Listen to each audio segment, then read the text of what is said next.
10 मई 1994 दक्षिण अफ्रीका में एक नई सुबह का आगाज। प्रिटोरिया के यूनियन बिल्डिंग्स में दुनिया भर के नेता और हजारों लोग इकट्ठा हुए थे। दशकों के संघर्ष के बाद रंगभेद की दीवारें टूट चुकी थीं। हर रंग, हर नस्ल के लोग एक साथ जश्न मना रहे थे। यह मानवता का इंद्रधनुष था। नेल्सन मंडेला, जिन्होंने 27 साल जेल में बिताए, आज अपने लोगों के बीच थे। जब वे मंच पर आए, तालियों की गूंज ने माहौल को भर दिया। यह सिर्फ एक नेता का स्वागत नहीं, बल्कि उम्मीद और बदलाव की जीत का जश्न था। सदियों से चले आ रहे अन्याय और भेदभाव के बाद अब एक नई शुरुआत हो रही थी। मंडेला के शपथ ग्रहण समारोह में लाखों लोगों की उम्मीदें और सपने जुड़े हुए थे। यह सिर्फ एक पद नहीं, बल्कि लोकतंत्र और समानता का वादा था।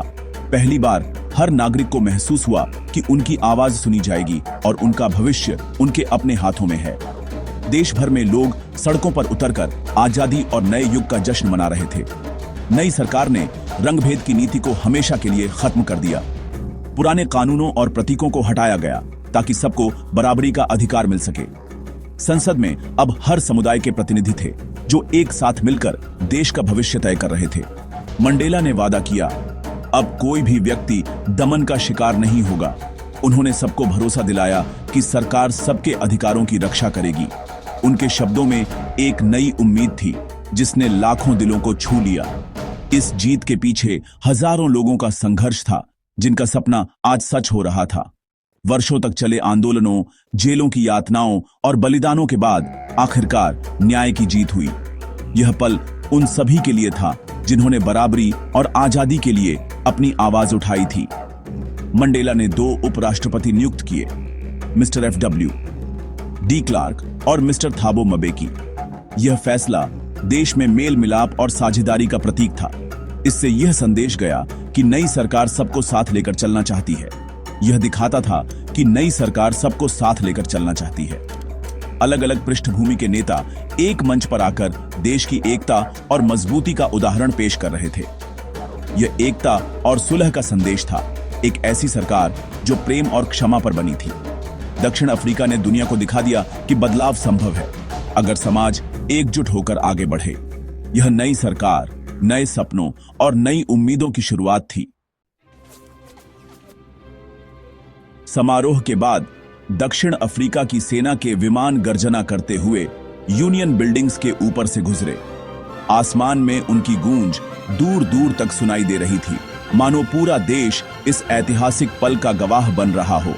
और हेलीकॉप्टरों की कतारें भी उसी गर्व और सम्मान के साथ उड़ रही थी, जैसे वे आजादी के इस नए युग का स्वागत कर रही हों। यह सेना का अपने नए राष्ट्रपति को सलाम था, वही सेना जो कभी स्वतंत्रता सेनानियों को दुश्मन मानती थी, आज वही सैनिक जो कभी रंगभेद की नीतियों के रक्षक थे, अब लोकतंत्र के नए सूरज को सलामी दे रहे थे। मंडेला ने सलामी स्वीकार की, जानते हुए कि कुछ साल पहले यही अधिकारी उन्हें गिरफ्तार करते। उनके चेहरे पर गंभीरता और गरिमा थी, लेकिन साथ ही एक गहरी समझ भी कि यह क्षण केवल उनका नहीं, पूरे देश का है। अब वही लोग उनके सम्मान में सिर झुका रहे थे। यह बदलाव का प्रतीक था। यह सिर्फ सत्ता परिवर्तन नहीं था, बल्कि सोच और आत्मा का परिवर्तन था। मंडेला ने बदले की भावना नहीं रखी, बल्कि क्षमा और एकता का संदेश दिया। उन्होंने अपने भाषण में कहा कि देश को आगे बढ़ाने के लिए हमें अतीत की कड़वाहट को छोड़ना होगा और एक नई शुरुआत करनी होगी। अब सेना पूरे देश की रक्षा करेगी, न कि किसी एक नस्ल या वर्ग की। अलग अलग रंग, जाति और पृष्ठभूमि के सैनिक एक साथ खड़े थे। यह सच्ची एकता का प्रतीक था। यह एक नए सामाजिक अनुबंध की शुरुआत थी, आपसी सम्मान, विश्वास और समानता पर आधारित। दक्षिण अफ्रीका ने उस दिन न केवल एक नया राष्ट्रपति पाया, बल्कि एक नई उम्मीद और दिशा भी। स्वतंत्रता की कीमत बहुत बड़ी होती है। मंडेला ने उन सभी देशभक्तों को याद किया जिनके बलिदान से यह दिन संभव हुआ। रंगभेद ने देश को गहरे जख्म दिए, लेकिन इसी संघर्ष ने असाधारण नेताओं को जन्म दिया। दक्षिण अफ्रीका की सबसे बड़ी दौलत उसके लोग हैं, हीरे से भी ज्यादा शुद्ध। मंडेला ने सीखा कि साहस डर का न होना नहीं, बल्कि डर पर विजय पाना है। हर परिवार ने कुछ खोया, लेकिन उम्मीद नहीं छोड़ी। मंडेला की शपथ उन सभी बलिदानों को श्रद्धांजलि थी। उनका संघर्ष व्यर्थ नहीं गया। मंडेला की दोहरी जिम्मेदारी थी, अपने परिवार और अपने देश के प्रति। वे अपने परिवार से प्यार करते थे, लेकिन अपने लोगों के लिए भी लड़ना जरूरी था। दक्षिण अफ्रीका में इन दोनों कर्तव्यों को निभाना लगभग असंभव था। मंडेला को अपने देश के लिए अपने परिवार से दूर होना पड़ा। यह बलिदान उन्होंने अपने लोगों की आजादी के लिए दिया। उनकी कहानी सिखाती है, महान लक्ष्यों के लिए व्यक्तिगत सुखों का त्याग करना पड़ता है। सच्ची मानवता अपने समाज और देश के लिए सोचने में है। मंडेला भी कभी एक आम बच्चा थे, जिन्हें आजादी का मतलब खेलना कूदना लगता था। जैसे जैसे वे बड़े हुए, उन्हें एहसास हुआ कि असली आजादी उनके समाज में नहीं है। यह एहसास उनके अंदर बदलाव की आग बन गया। स्वतंत्रता की भूख ने उन्हें क्रांतिकारी बना दिया।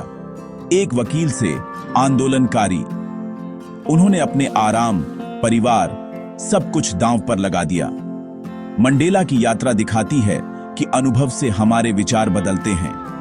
एक अकेला व्यक्ति भी अगर उसके इरादे नेक हों तो दुनिया बदल सकता है। मंडेला ने हमें यह सिखाया कि कोई भी इंसान जन्म से नफरत करना नहीं जानता। नफरत तो समाज और हालात से सीखी जाती है।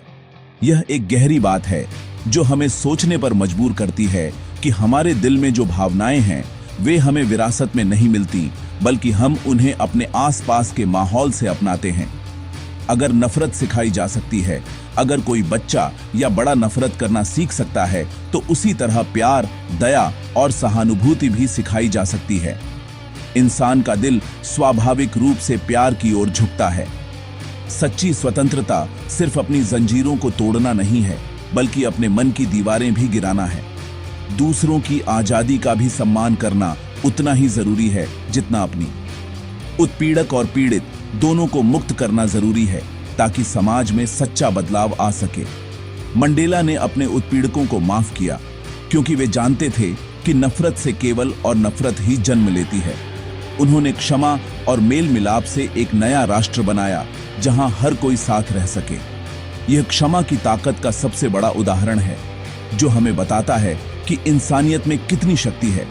हम सबको मंडेला से सीखना चाहिए कि सच्ची बहादुरी नफरत में नहीं, बल्कि माफी और प्रेम में है। सच्ची स्वतंत्रता तभी मिलती है जब हम अपने दिल से नफरत और द्वेष को निकाल दें। जब हम अपने भीतर की नकारात्मकता को छोड़कर प्रेम और करुणा को अपनाते हैं, तभी हम सच में आजाद होते हैं। मंडेला की यात्रा अभी खत्म नहीं हुई। उनका सपना आज भी अधूरा है।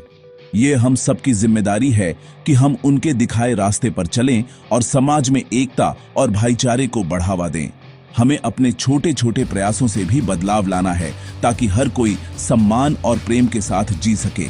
चलिए हम सब मिलकर एक बेहतर, न्यायपूर्ण और प्रेम से भरी दुनिया बनाएं। यही मानवता का सच्चा संदेश है।